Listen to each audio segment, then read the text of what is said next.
কি, মা বাবা কি এখনো ফিরেছে? হ্যাঁ, তারা তো কখন ক্লাব থেকে ফিরে যে যার ঘরে শুয়ে পড়েছে।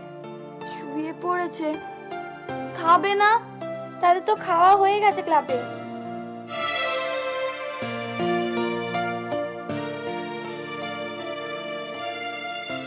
কাল সকালে তুমি তৈরি হয়ে থাকবে, কিন্তু আমি তোমাকে হাসপাতালে নিয়ে যাব, কেমন?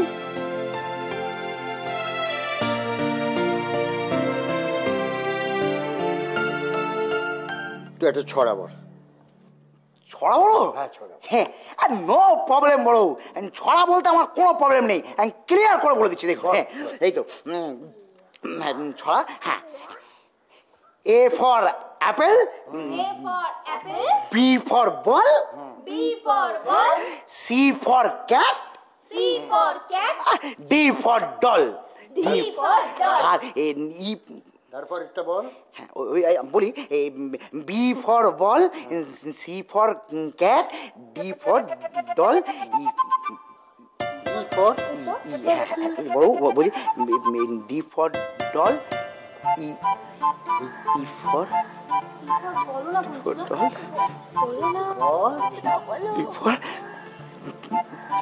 B for ball, C for cat, সেদিন বললাম না? D for doll, D for doll.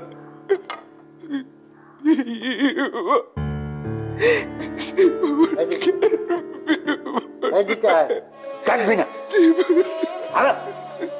কাটবি, কাটছিস, কাটবি না। চোখ মোচ, মোচ, মোচ। এই দেখ,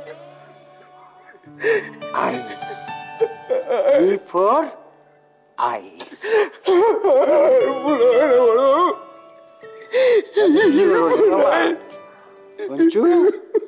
কি হয়েছে তাতে?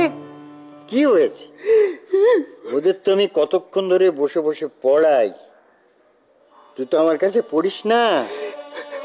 তুই শুনে শিখিস, লুকিয়ে লুকিয়ে শুনে শুনে কত কি শিখেছে।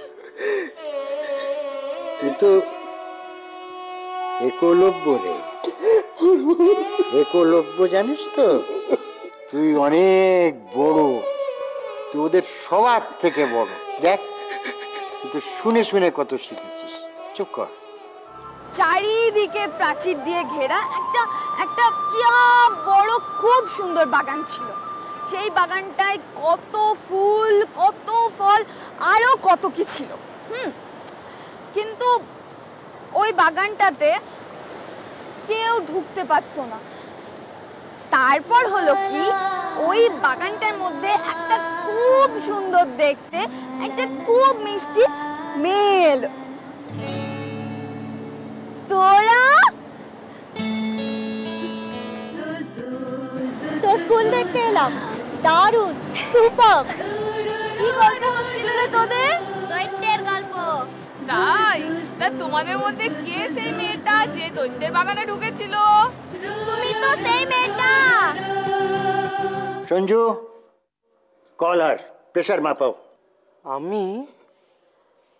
না না, আমার প্রেসার কেন? আমি তো ঠিক আছি। তুমি একেবারে ঠিক নেই, তুমি আরো খারাপ অবস্থার মধ্যে আছো। তোমার প্রেসার প্রেসার সব মাপাতে হবে। আমার প্রেসার। চল খাবো। হ্যাঁ, খা। খাচ্ছি, কিন্তু যদি ঝাল হয়ে যায় না তাহলে দেখবি মজা। আমি এই বলে রাখলাম, খাচ্ছি না।